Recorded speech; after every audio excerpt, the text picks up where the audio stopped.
Hi everyone, I am Rajesh. Welcome to my new series, The Black and White, in my YouTube channel. So నేను last వీడియోలోనే మీతో share చేసుకున్నా ఈ black and white సిరీస్లో నేను ఎలాంటి కంటెంట్ చేస్తానని. సో మళ్ళీ ఒకసారి జస్ట్ రిమైండ్ చేస్తున్నాను.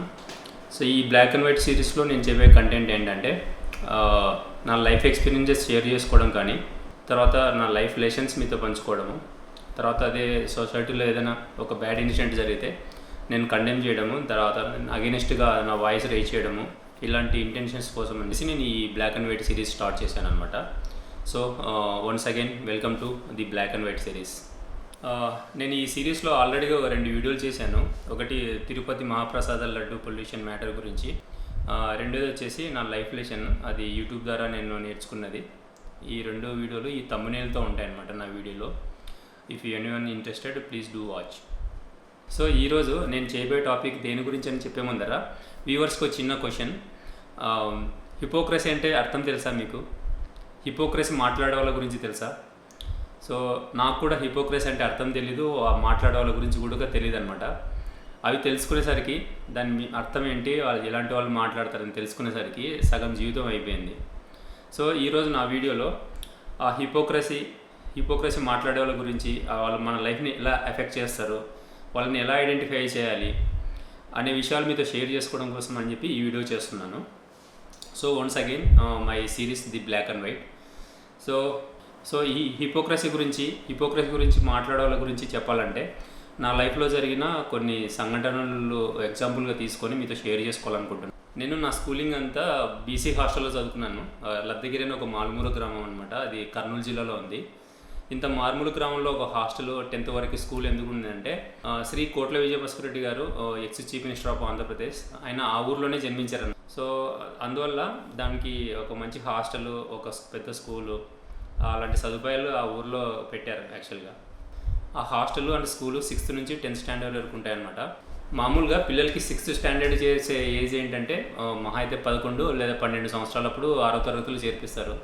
కాకుంటే మా నాన్న మా అమ్మ చదువుకోలేదు కాబట్టి నా బర్త్డే రాయలేదు. జస్ట్ ఒక పండగను ఏదో ఒక గుర్తుగా పెట్టుకున్నారు, కానీ ప్రాపర్గా ఇయర్ డేట్ ఆఫ్ బర్త్ రాయలేదన్నమాట. సో నాకు తెలిసి నేను 9, 8, 10, 6వ తరగతిలో చేర్పించారు నన్ను హాస్టల్లో. నాకు బాగా గుర్తుంది, మామూలుగా స్నానం చేసేటప్పుడు నిండిపోయిన బకెట్ అని ఎత్తడానికి నాకు శక్తి సరిపోయేది కదనమాట. నా క్లాస్మేట్స్ అంతా బాగా ఈజీగానే బకెట్ తీసుకెళ్ళిపోయి స్నానం చేసేవాళ్ళు, నేను ఎత్తలేకపోయేవాడిని, నాకు ఆ శక్తి సరిపోయేది కాదు. అంత చిన్నగా ఉన్నప్పుడే నేను హాస్టల్లో చేరాను 6వ తరగతి నుంచి. ఈ హిపోక్రసీ గురించి మాట్లాడాలంటే ఫస్ట్ మా హాస్టల్లో ఉండే వార్డెన్ గురించి చెప్పాలన్నమాట. మా హాస్టల్లో వార్డెన్ ఉండేవారు. ఆయన సాయంత్రం స్కూల్ అయిపోగానే మామూలుగా ఈవినింగ్ హాస్టల్లో ప్రేయర్ జరుగుతుంది అనమాట. ప్రేయర్ అయిపోయిన తర్వాత మొత్తము ఒక నీతి వాక్యాలంతా స్టార్ట్ చేసేవారు అనమాట. ఆయన మహిళల హక్కుల గురించి మాట్లాడేవారు, తర్వాత బాలికల విద్య గురించి చెప్పేవారు, దొంగతనాలు చేయకూడదని చెప్పేవారు, మోసం చేయకూడదని చెప్పేవారు, తర్వాత ఇలాంటి సంఘ సంస్కర్త మాట్లాడి ఆయన వార్డెన్ మాట్లాడేవారు అనమాట. ఈవినింగ్ మాకు కూడా మొత్తము సార్ చాలా నీతిమంతుడు, తర్వాత ఇలా ఉండాలి, సార్ లాగా కష్టపడి చదువుకోవాలి, సో సార్ లాగా అవుతామని ఒక రోల్ మోడల్ లాగా మేము ఫీల్ అయిపోకుంటూ సార్ రాగానే ఒక పెద్ద రెస్పెక్ట్ఫుల్గా ఉండేది అనమాట. భయం ఉండేది, చాలా భయం ఉండేది. సో ఆయన ఈ వార్డెన్ అనమాట. మెల్లిగా మీకు నేను చెప్పబోయే సంఘటన ఆయన హిపోక్రసీ అంటే ఏంటో మీకు అర్థమవుతుంది. 6వ తరగతి 7వ తరగతి టైంలో మాకు 3 పూట్ల రైస్ ఉండేదన్నమాట. రైసు సాంబారు అలాగా మధ్యాహ్నం పూట మజ్జిగ పోసేవారు. సో ఒకరోజు మొత్తము హాస్టల్లో ఉండే పిల్లలంతా ఫుల్ గోల చేస్తున్నారు, ఫుల్ ఎంజాయ్ చేస్తున్నారు. నేను గ్రౌండ్ నుంచి వచ్చాను, ఏంటి ఇంత ఎంజాయ్మెంట్ ఉంది ఇక్కడ, అంతా అల్లరి చేస్తున్నారు అనుకుంటా. చూస్తే మా హాస్టల్కి ఒక లారీ వచ్చింది. లారీలోంచి కొన్ని బస్తాలు దించుతున్నారనమాట. తర్వాత మాకు మా సీనియర్స్ ద్వారా తెలిసింది ఏంటంటే, మాకు మంత్లీ మా పైన గవర్నమెంట్ స్పెండ్ చేసే అమౌంట్ పెంచిందనమాట. సో దానివల్ల మాకు ఇంకా రోజు ఉప్మా రవ్వ, day by day lemon rice, గుడ్డు, తర్వాత అరటిపండు, కూరలు, కాయగూరలతో కర్రీ, పప్పు, స్వీట్స్, బిర్యానీ, ఇలాంటి కొంచెం మెన్యూ మార్చి న్యూట్రిషన్ ఫుడ్ ఇచ్చేటట్టుగా గవర్నమెంట్ అమౌంట్ పెంచిందనమాట. సో ఆ రేషన్ అంతా లారీలోంచి అన్లోడ్ చేసి హాస్టల్లోకి తీసుకొస్తున్నారు. అందు గురించి మొత్తం పిల్లలంతా సెలబ్రేషన్ చేసుకుంటున్నారు అనమాట. నేను కూడా ఫుల్ ఖుషి అయిపోయాను. అరే డైట్ మారిపోయింది, ఇంకా రోజు ఒక 3 పూట్ల రైసు సాంబార్ కాకుండా మనకు ఉప్మా రవ్వ పెడతారు, లెమన్ రైస్ పెడతారు, బనానా ఉంటుంది, గుడ్డు ఉంటుందని చెప్పేసి చాలా ఆశగా ఫుల్ ఎంజాయ్గా ఉన్నాను అనమాట. సో ఈ గుడ్డు, బనానా, కర్రీస్, తర్వాత ఈ న్యూట్రిషన్ ఫుడ్ ఏదైతే ఉందో అది 1 month వరకు పక్కా కంటిన్యూ చేశారనమాట. హాస్టల్లో ఒక బోర్డు కూడా పెట్టారనమాట. సోమవారం ఏమిస్తున్నారు, మంగళవారం ఏమిస్తున్నారు, అలాగా వీక్లీ మొత్తము డైట్ ప్లాన్ అంతా దాని మీద ఉండేది. సో ఒక మంత్ అంతా డైట్ చార్ట్లో ఏదైతే ఉందో అది మనకు కంటిన్యూగా ఇచ్చారు 1 month. సో 2వ మంత్లో గుడ్డు మిస్ అయిపోయింది. సరే కనీసం కర్రీస్ ఉన్నాయి కదా, టేస్ట్గా ఉన్నాయి, కర్రీస్తో తిందాం అనుకునే టైంలో కూరగాయలు కట్టు. సరే ఏదో పోనీ రైసు, పప్పు, సాంబార్ ఉంది, అప్పుడప్పుడు బనానా ఇస్తున్నారు అనుకుంటే మెల్లిగా పప్పు, కాయగూరలు కట్టు, తర్వాత బనానా కట్టు.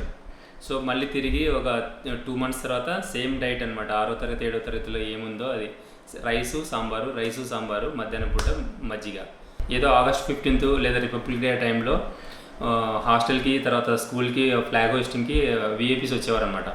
సో ఈ వార్డెన్కి తెలిసిపోతుందేమో డైట్ అన్నట్టుగా అప్పుడు మాత్రమే ఒక స్పెషల్ డైట్ ఇచ్చేవారు. కానీ మిగతా టైంలో ఎప్పుడు ఈ గుడ్డు గురించి కానీ బనానా గురించి కానీ అంటే ఆ డైట్ చార్ట్లో ఏదైతే ఉందో అది ఏది ఇవ్వలేదన్నమాట 8వ తరగతి నుంచి. ఇంకా ఈ వార్డెను ఆ ఫెస్టివల్ టైంలో తప్పక ఎప్పుడు మాకు ఆ డైట్ చార్ట్లో ఉన్న మెనూ మాత్రం మాకు ఇవ్వలేదన్నమాట.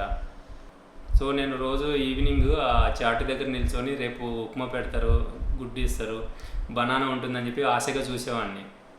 కానీ ఆయన ఎప్పుడు 3 years వరకు ఆ డైట్ చార్ట్లో ఉన్న మెనూ మాత్రం ఫాలో అవ్వలేదు, మాకు అసలు ఇవ్వలేదన్నమాట. పండుగలు అంటే రిపబ్లిక్ డే, August 15th తప్పక ఎప్పుడు మాకు ఇవ్వలేదు ఆయన డైట్. 3 years ఇవ్వలేదు యాక్చువల్గా. ఒకవేళ నిజంగా మాకు ఆ టైంలో తెలీదు, ఒకవేళ గవర్నమెంటే మెనూ మళ్ళీ చేంజ్ చేసిందేమో, రివైజ్ చేసిందేమో, లేదంటే మాకు రావాల్సిన డబ్బులు తగ్గించిందేమో, దానివల్ల ఒకవేళ డైట్ మారిపోయిందంటే ఆయన మాకు బాధ్యతగా ఇన్ఫామ్ చేయాలి కదా, అది కూడా చేయలేదు ఆయన. సో ఆ ట్రక్కులు ఏవైతే వస్తున్నాయో అవి ఈవెన్ హాస్టల్ కూడా రాయకుండా మొత్తము బొక్కేసాడు. మొత్తం మా ప్లేట్లో గుడ్డు లాక్కున్నాడు, అరటిపండు లాక్కున్నాడు, మొత్తం అంటే ఒక న్యూట్రిషన్ ఫుడ్ ఏదైతే ఉందో మాకు ఈ 3 years ఇవ్వలేదన్నమాట. ఒకసారి అయితే కంప్లీట్గా 5-6 months వరకు ఒక రైస్ వచ్చింది, సంగట్లా ఉండేదన్నమాట. అది మొత్తము పురుగులతో ఉండేది. మేము సాంబార్తో తిన్నప్పుడు మామూలుగా అనిపించేది, మాకేమనిపించేది కాదు. మజ్జిగ పోసుకొని తినే టైంలో మాకు అవన్నీ మజ్జిగలో పురుగులన్నీ బయటికి తేలేటివి. మిగతా చోట్ల వెల్దుర్తి, డోన్ లాంటి ప్లేస్లలో మంచి డైట్ ఉండేది యాక్చువల్గా. అంటే కనీసం ఇవన్నీ గుడ్లు అవన్నీ ఇచ్చారో తెలియదు, కానీ నాకు రైస్ అయితే మంచిగా ఉండేది. సో ఎందుకంటే ఈ డోను, వెల్దుర్తి లాంటివి కొంచెం అర్బన్ ప్లేసెస్ అనమాట, టౌన్స్. అక్కడ స్టూడెంట్ ఫెడరేషన్ వాళ్ళు హాస్టల్ దగ్గరికి వెళ్ళి మీకు డైట్ ఇస్తున్నారు లేదని వాళ్ళు క్వశ్చన్ చేస్తారు కాబట్టి అక్కడ వార్డెన్లు కనీసం ఆ డైట్ చార్ట్ ఫాలో అయిపోయి ఇచ్చారు. ఇక్కడైతే కనీసం రైస్ కూడా మంచిది పెట్టలేదు అతను. నేను 8th class మొత్తము మధ్యాహ్నం పూట లంచ్ తినలేదు. రోజు అక్కడ ఆశగా చూసేవాడిని నా చాట్ ముందర, ఇది పెడతారు అది పెడతారు అని చెప్పేసి.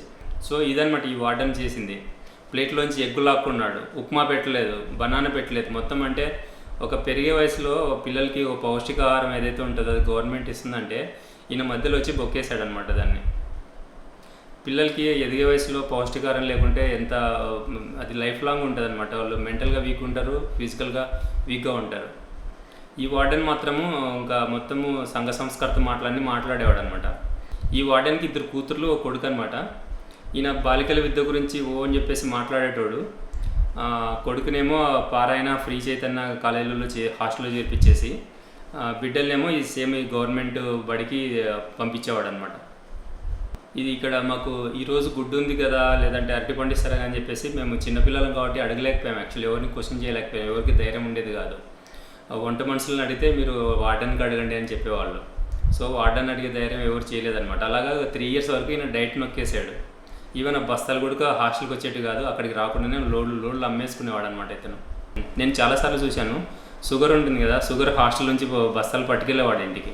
ఇలా మాకు తెలిసి అంటే మాకు ఆ డైట్ చార్ట్ చూసి తెలిసింది ఏంటంటే ఇవి మాకు ఇస్తున్నారు కదా, ఇవి దొరకలేదని తెలిసింది.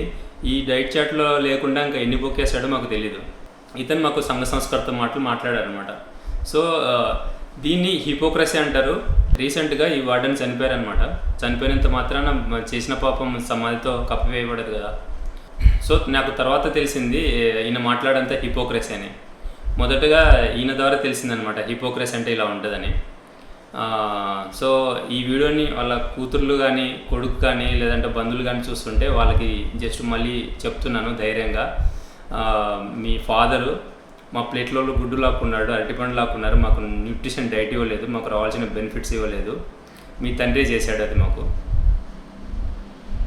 అప్పుడు శక్తి లేక మేము అడగలేకపోయాం ఆయనని. అలాగా ఈ హిపోక్రటిక్ వాళ్ళ వల్ల డ్యామేజ్ జరుగుతుంటుంది అనమాట. అలాగా మీతో ఇంకో రెండో ఇన్సిడెంట్ షేర్ చేసుకోవాలి. తర్వాత 10th అయిపోయింది, దగ్గర నుంచి ఇంకా కర్నూలుకి వెళ్ళిపోయాను అనమాట అదర్ ఎడ్యుకేషన్ చదవడానికి. అక్కడ ఒకసారి వినాయక చవితి అప్పుడు మొత్తం రుద్రాక్షలతో వినాయకుడిని చేశారు అని అంటే టౌన్లో చూడడానికి వెళ్ళాను ఆ రుద్రాక్షలతో చేసిన వినాయకుడిని. కొద్దిసేపు అక్కడ ఇక్కడ స్పెండ్ చేస్తున్నాను అటు ఇటు తిరుగుకుంటూ. సో అక్కడ అటు ఇటు తిరుగుతున్నాను అనమాట. తర్వాత నేను గమనించింది ఏంటంటే అక్కడ నన్ను ఒక అమ్మాయి చూస్తుంది. నేను కొంచెం తర్వాత తిరిగి చూశాను. ఆ అమ్మాయి నవ్వుతూ నా వైపు చూస్తుంది. తను ఎక్కడికన్నా వెళ్తే మళ్ళీ నేను వస్తున్నాను లేదని వెనక్కి తిరిగి చూసేది అనమాట. సో ఆ కళ్ళు ఆ చూపులు నాకు ఇప్పటికీ గుర్తున్నాయి. సో అమ్మాయి నన్ను చూస్తుంది కదా, నన్ను చూసి నవ్వుతుంది కదా అన్నట్టు నేను కూడా వెనకాల తిరిగాను. కొద్దిసేపు తర్వాత వాళ్ళ అమ్మ నాన్న వాళ్ళతో కలిసి ఆటోలకి స్టార్ట్ అవుతున్నారు పోవడానికి. నేను వెంటనే సైకిల్ తెచ్చుకొని ఆటోని ఫాలో అయ్యాను. ఆటో ఎక్కడ వెళ్తే అక్కడ ఫాలో అయ్యాను. దాదాపు ఒక 3-4 కిలోమీటర్స్ తర్వాత ఒక వీధిలో ఆగింది ఆటో. నేను అక్కడ సైకిల్ స్టాండ్ వేసి ఆపాను. తర్వాత అమ్మాయి మెల్లింగా వాళ్ళ నాన్న అమ్మతో పాటు వాళ్ళ ఇంటి దగ్గరికి వెళ్ళింది అనమాట. చిన్న వీధిలో నుంచి దాటుకుంటూ వెళ్ళింది. నేను కూడా వెనకాల కొంచెం డిస్టెన్స్లో ఫాలో అవ్వకుండా అక్కడ వరకు వెళ్ళిపోయి అమ్మాయిలో వాళ్ళ ఇల్లు ఏదో తెలుసుకొని వెనక్కి వచ్చేసాను. ఫుల్ ఆ రోజు రాత్రంతా ఆ అమ్మాయి చూపులు, ఆ అమ్మాయి నవ్వులు వెంటాడుతూ ఉన్నాయన్నమాట ఆ రోజు రాత్రి అంతా. మరుసటి రోజు పొద్దున్నే 6 గంటలకి ఆ అమ్మాయి వీధి దగ్గరికి వెళ్ళాను అనమాట. సో 6 గంటల నుంచి వెయిట్ చేస్తున్నాను. ఆ అమ్మాయి ఏదో టైంలో షాప్కో కానీ లేదంటే కాలేజ్కో కానీ వస్తే కానీ నేను మళ్ళీ చూడాలి, ఆ అమ్మాయి నన్ను చూస్తుందా లేదా, గుర్తుపడుతుందా లేదా అన్నట్టుగా నేను బెరుగ్గా వెయిట్ చేస్తున్నాను. అక్కడ 7 అయింది, ఇంకా రాలేదు. నేను అలా చాలా బెరుగ్గా భయపడుకుంటా అలాగే ఉన్నాను. నాకు ఇచ్చిన ధైర్యం ఏంటంటే ఆ అమ్మాయి చూసి నన్ను నవ్వింది. నాకు మళ్ళీ నేను ఫాలో అవుతున్నానా లేదా అని నన్ను వెనక్కి తిరిగి చూస్తే వెళ్ళింది ఇంటి వరకు. సో అది నాకు ధైర్యం ఇచ్చింది. అందుకని ఆ రోజు ఇంకా అక్కడ వెయిట్ చేయడం స్టార్ట్ చేశాను. సరిగ్గా పొద్దున 7:45 ఆ అమ్మాయి ఆ వీధిలోంచి బయటకు వచ్చింది కాలేజ్ బ్యాగ్ వేసుకొని. ఆ అమ్మాయిని చూసేసరికి అప్పటి వరకు ధైర్యంగా ఉండటానికి గుండె దడ స్టార్ట్ అయింది. అలాగ అమ్మాయి దగ్గరకు వచ్చిన తర్వాత నేను కొంచెం డయాగ్నల్గా నిల్చొని ఉన్నాను అనమాట. ఆ అమ్మాయి చూసి ఫస్ట్ కొంచెం కన్ఫ్యూజ్గా చూసి మళ్ళీ రెండోసారి చూసి గుర్తుపట్టి నవ్వితే నాకు ఇంక అర్థమైపోయింది, నాకు గుర్తుపట్టేసింది అన్నట్టుగా. సో ఆ అమ్మాయి ముందు వెళ్తుంటే నేను వెనకాల వెళ్ళడం స్టార్ట్ చేశాను అనమాట. మళ్ళీ కొంచెం వరకు వెళ్ళిపోయి అమ్మాయి నన్ను వెనక్కి తిరిగి చూడడం అలా చేస్తూ ఉంది. సో నేను అలానే ఫాలో అవుతూ వెళ్ళాను. బట్ లోపల మాత్రం చాలా భయంగా ఉంది. ఆ ఏరియాలో ఏదైనా అయితే కొడతారా, లేదంటే అమ్మాయికి ఎవరైనా ఫాలోవర్స్ ఉంటారా, లేదంటే వాళ్ళకి ఎవరైనా పేరెంట్స్ ఫాలో అవుతున్నారని చెప్పి బెరుగ్గా ఉంది. బట్ అయినా కూడా కొంచెం ఫాలో అవ్వకుంటూ వెళ్ళాను. సో అలా అమ్మాయి ఒక రోడ్డు నుంచి వెళ్ళిపోయి, సో అక్కడ ఒక అండర్ పాస్ ఉంది. ఆ అండర్ పాస్ దాటిన తర్వాత అక్కడ ఒక ఆటో స్టాండ్ ఉందన్నమాట. అక్కడ వరకు వెళ్ళిపోయి ఆటోలో ఎక్కింది. ఆటోలో ఎక్కి వెళ్ళిపోతుంటే నేను అక్కడ ఆగిపోయాను. ఆటో స్టార్ట్ అయ్యి వెళ్ళిపోతుంది.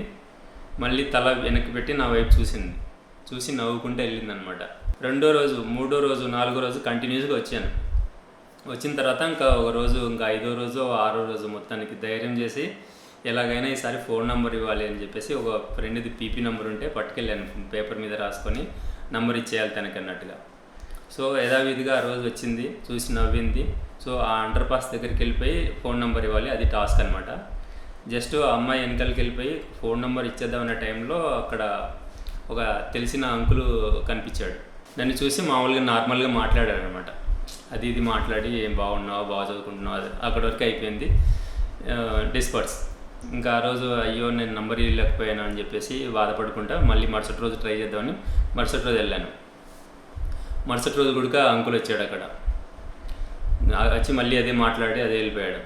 అలా వరుసగా 4వ రోజు ఏదో రకంగా ఏదో టైంలో అంకుల్ వస్తూనే ఉన్నాడు. తర్వాత ఒక 2 days తర్వాత ఇంకా డైరెక్ట్గా నన్ను పాయింట్అవుట్ చేసేసి మీ అమ్మ నాన్నలు వ్యవసాయం చేసుకుంటే నువ్వు అది ఇదని చెప్పి స్టార్ట్ చేసి మొత్తము ఇంకా ఏదో క్లాస్ లాగా పీకాడు నాకు. మొత్తానికి అమ్మాయి వెనకలు పడడం తప్పుడు విషయం అని గిల్ట్ క్రియేట్ చేశాడు అనమాట. గిల్ట్ క్రియేట్ చేసేసరికి ఇంకా నేను అవును నిజమే కదా, మా అమ్మ నాన్నలు ఏదో వ్యవసాయం చేసుకుని నన్ను ఇక్కడ చదివిస్తుంటే నేను ఇలాంటివి చేయొచ్చా, అంకుల్ కరెక్ట్ చెప్పారు అనుకుంటా నేను ఇంకా అక్కడికి వెళ్ళడం మానేశాను. ఇక్కడైతే ఈ అంకుల్ ద్వారా ఇబ్బందిగా ఉంది లెటర్ ఇవ్వడము. సో ఇంకో వేరే చోట క్యాచ్ చేద్దాం అన్నట్టుగా నేను ఒక రోజు ఆటో ఫాలో అయిపోయి వెళ్ళాను అనమాట. ఆటో ఫాలో అయిపోయి కాలేజ్ వరకు వెళ్ళిపోయారు, కానీ ఎక్కడ ఇవ్వడానికి నాకు కరెక్ట్ ప్లేస్ కనిపించలేదు. ఆ అండర్ పాస్ దగ్గర లాగా నాకు ఏ ప్లేస్ అనిపించలేదు అనమాట. ఎవరో రోడ్డు దగ్గర మనుషులు ఉండడమో, లేదంటే ఆటో అతను ఉండడమో, లేదంటే స్కూల్ దగ్గర వాళ్ళ ఫ్రెండ్స్ ఉండడమో, ఏదో రకంగా మొత్తానికి అమ్మాయిని కలుసుకోలేకుండా అయిపోయింది. ఒక అండర్ పాస్ దగ్గరనే వీలు ఉండేది, బట్ ఇక్కడ అంకుల్ ఉండేవాడు. ఇలా చేయడం తప్పే కదా అని చెప్పేసి గిల్టీగా ఫీల్ అయిపోయి అక్కడికి వెళ్ళడం మానేశాను అనమాట. తర్వాత నేను అప్పుడు ఎన్సీసీలో ఉండేవాను అనమాట. ఎన్సీసీ క్యాంప్స్ స్టార్ట్ అయ్యాయి. సో కంటిన్యూగా క్యాంప్స్ ఉండడం వల్ల ఇంకా క్యాంప్స్లోకి వెళ్ళిపోయి ఇంకా ఆ విషయం మధ్యలో గుర్తున్న కొడుక నేను ఇంకా అంకుల్ గుర్తొచ్చి వెళ్ళడం మానేశాను. అలాగా దాదాపు ఒక 6 నెలలు గడిచిపోయింది.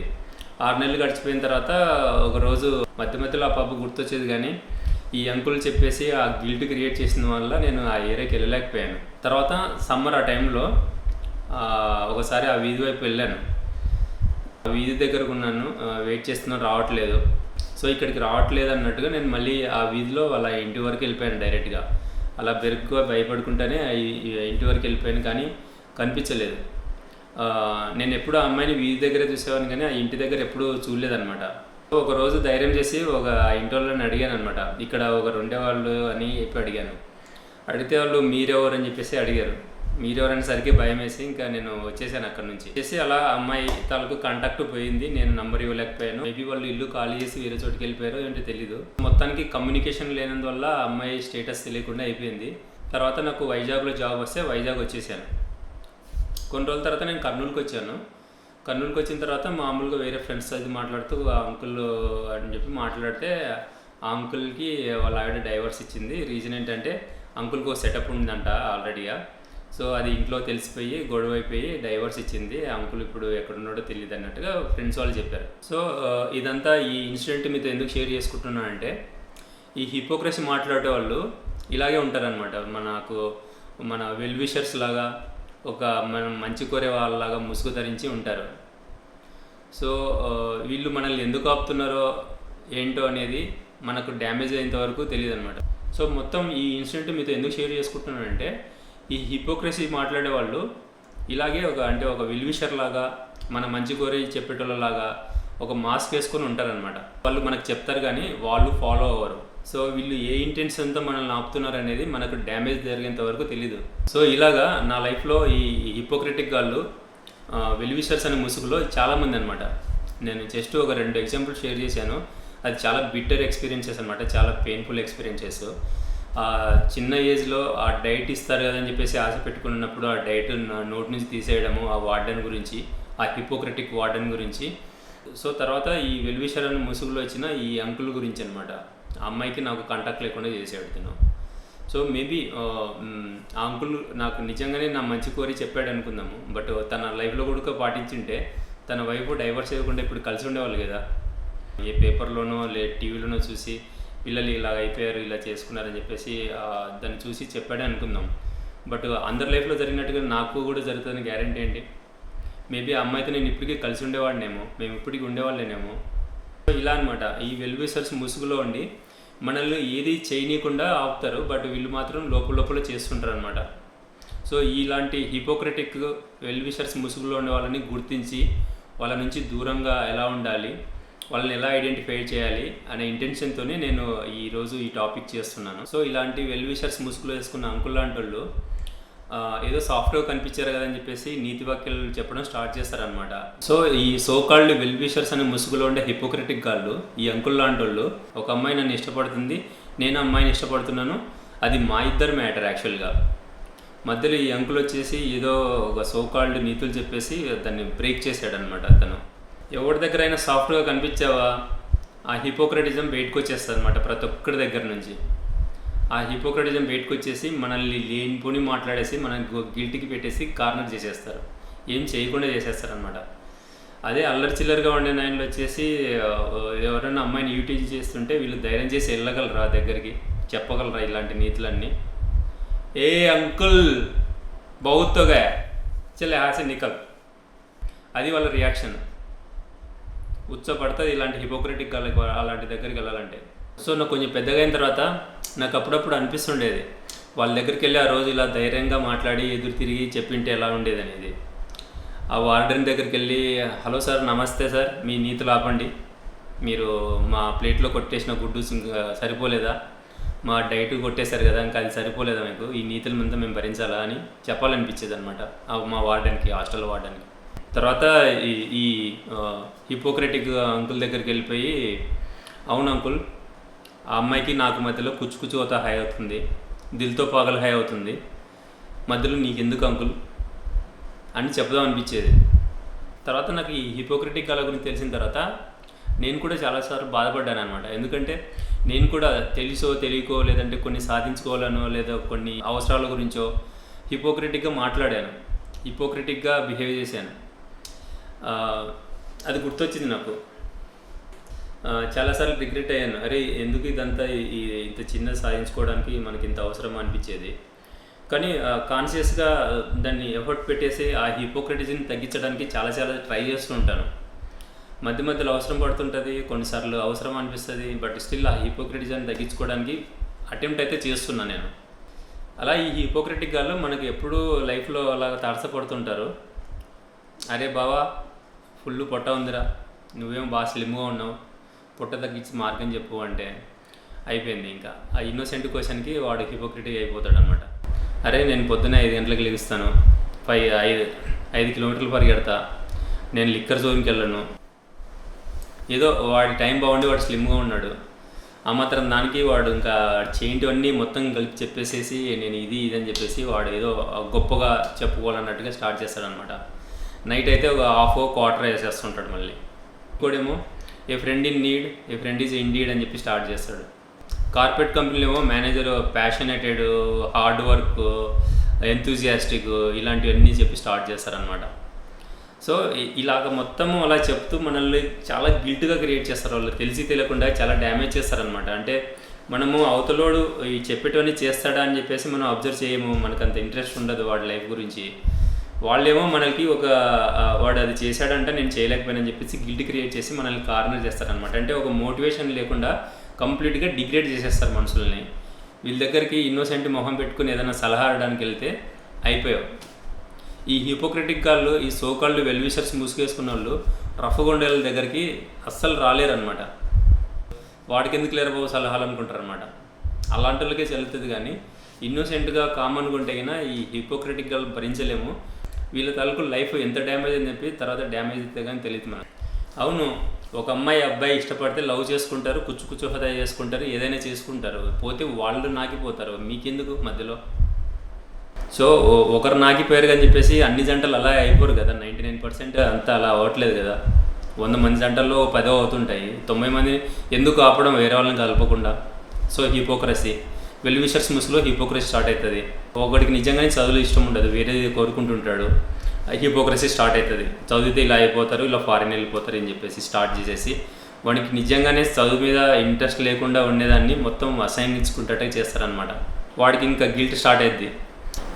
చాలామంది పేరెంట్స్ సొసైటీలో జరుగుతుండే విషయాలు చూసి, అంటే ఒకడు ఫారిన్ వెళ్ళిపోయాడు, లేదంటే ఒకడు ఇది చేస్తున్నాడు అని చెప్పేసి పిల్లల మీద బాగా ప్రెజర్ తీసుకొస్తున్నారు అనమాట.